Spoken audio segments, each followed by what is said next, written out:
What's up everyone, Kevin with Access Outdoors. Today I am working on Animal. Tobe and I out here in the garage. What's up, buddy?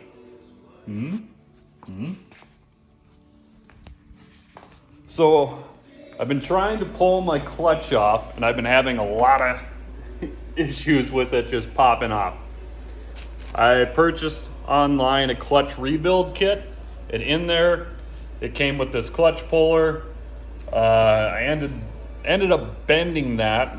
I watched some YouTube videos and they had it where you take your impact, put your impact on it, and drive away and it should come off. Well, for me, my impact has had a little wear and tear over the years. I've had it for probably a good 6 to 7 years now. So I was a little worried that it was wearing out and that the performance was lacking. So it would drive a little, and I was thinking, well, it's not really making any progress. Well, it turns out it was making some progress. And I came in, and as you can see here, it bent here and here in the middle, and this was extended out, as you can see in this picture here I'll put on. So I heated up, ended up bending it back,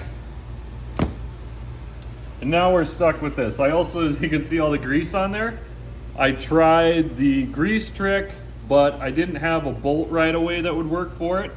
So I just ended up using my clutch puller, putting my clutch puller in there, and I don't think it gave it enough expansion room. I think it was expanding out and not putting pressure toward the crankshaft in there. So I went out and finally found, for anyone else doing this, it's an M18 fine thread bolt. So a metric 18 millimeter fine thread bolt, and that's the size that will go in here. So what we're gonna do is fill that up again, and we're gonna try the grease trick. If you've seen anyone try the grease trick, you can do it with grease or water. And basically in here, you build up, you fill this full, and then you put your bolt in, and that pushes enough hydraulic pressure against there to pop your clutch off your sled. Now the other thing with that is I've heard that these clutches can fly off, like literally shoot across the garage. So I have my recycle bin that I'm gonna place right here. So if it does end, I'm also going to strap my clutch to the sled. So if it does go, hopefully it's just going to stop the movement and we get the clutch off. So just in case anything, we'll stand out of the way, put something there so I don't break the garage door or have it fly into the old 73 Colt. It's all cleaned up if you remember the last video. Pretty dirty, but compared to what it was, I got all of the leaves and everything out of there for the most part. And that's on my other list of projects. So let's start getting this clutch off. All right, let's top that grease off. Got a good amount in there already. This is just standard. I think I had it for my four-wheeler way back in the day, grease. Oh yeah.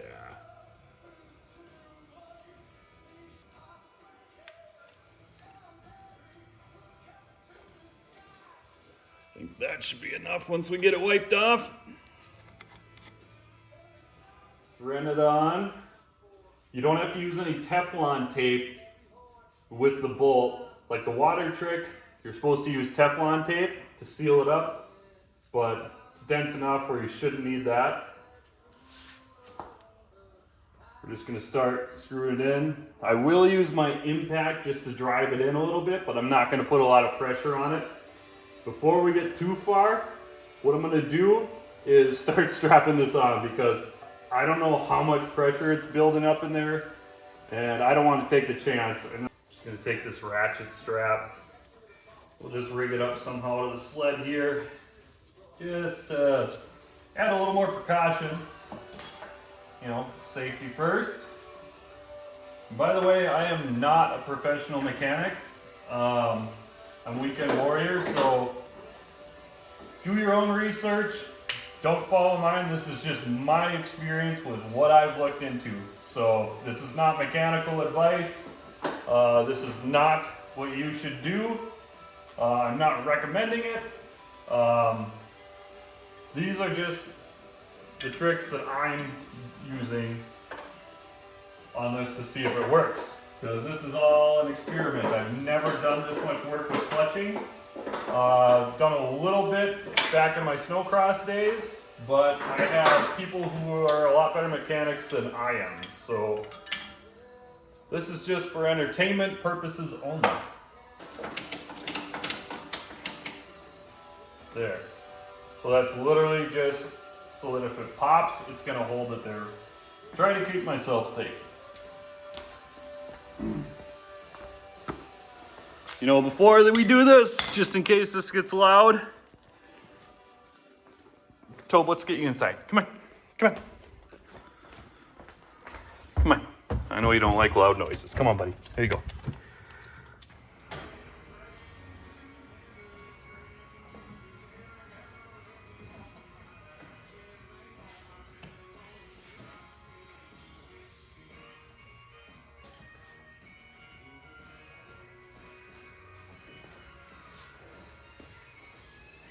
Come on.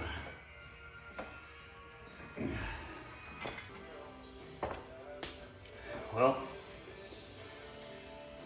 I don't dare to do it too much more on those threads. I think that the grease method might be a fail for, you know, I'm not going to be able to get that much more with really cranking on it. I don't dare to do it too much more on those threads. I think that the grease method might be a fail for, you don't have enough threads to go much more. That's what sucks about the grease trick. It's messy. All right, we're gonna try this. Put a cheater bar on the end of the breaker bar. Give that a shot.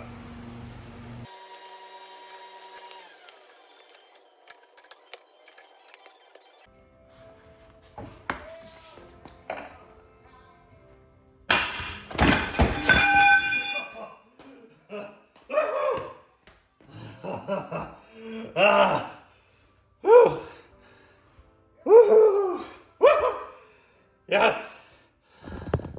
Oh.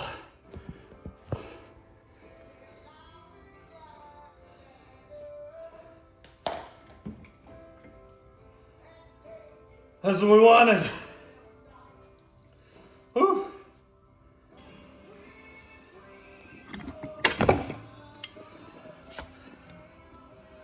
There we go. Whew.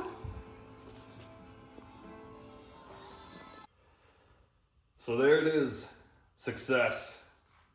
It's kind of one of those things that I really enjoy finally having success, getting it off, having it work, because it's frustrating when you work on a project and nothing's going right. It's your third night doing it, and you've just about had it. But it popped off. Now we're ready for a rebuild. There is a chip right in here, but I don't know when or what that's from, and we don't have any snow to ride on. Zilch, nothing here in Minnesota. So thankfully it's kind of worked out. It's one of those things, being a snowmobiler, that you have to deal with every year. And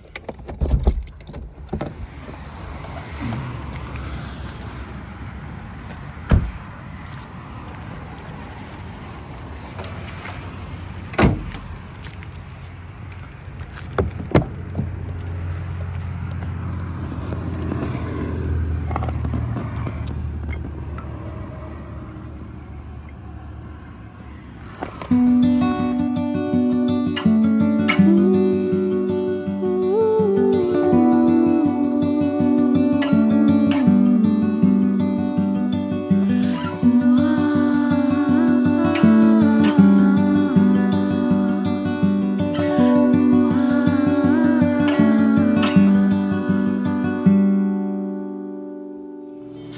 think I can do it from here. Here. There you go.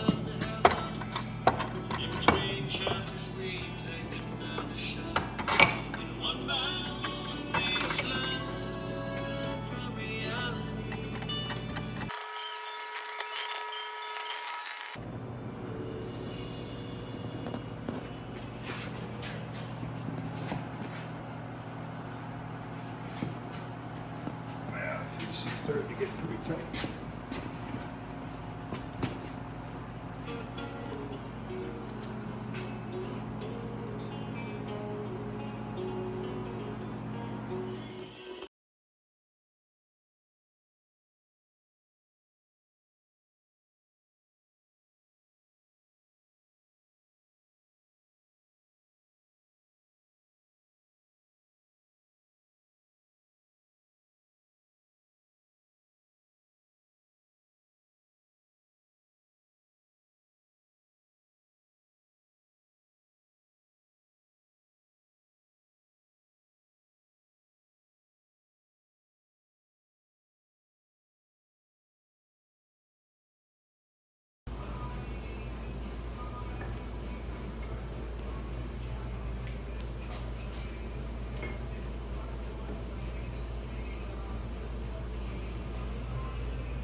All right, so we got this at 85 foot-pounds, like it's spec to get the clutch on there, which we did. I had to make my own little clutch holder that because I'm too cheap to spend $120 for an actual one. Plus, you know, I damaged the sheave working on it before, so I thought, hey, I'd rather have wood pressing against this anyway than having metal rods. So it just barely gets on the cover. And now, since we got it for 85 foot-pounds, I just need to back it off so that I can actually put the proper torque on it.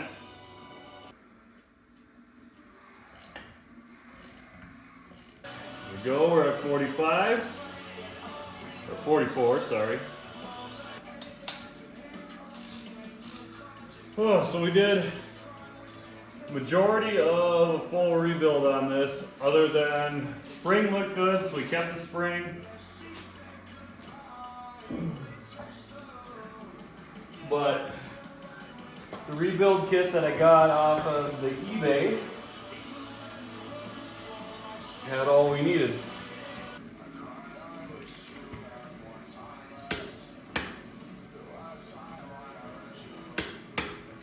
There we go. There we are. Now, I would start it up, but it's about 1 in the morning, and animal is so loud. There. Now, hopefully when we start it up, rev it up to 4,500 RPMs, we don't get the rattle like we had before. Yamaha's clutches are notorious for having just a normal rattle, and I think that's due to right here, this whole bolt, but it's got, basically it has a little sleeve in there, metal sleeve, and it doesn't tighten. So I think you get like this normal when you're riding or just idling, but here, clutch should be on. We're at 44 foot-pounds, and now that's good. Should be good to go. Other than that, we just have studs to put on, and I need to get new high facts on here. So that'll be the other thing to do. Oh, and to grease it up, and then we should be ready to hit the trails. So cross our fingers, everything's good. we're on here. The new sheave looks really good. We got that off of Partzilla. It did have, like, from the casting, just a little bit of like chipping, a little bit of like, looks like that's just from the casting, but everything else is good.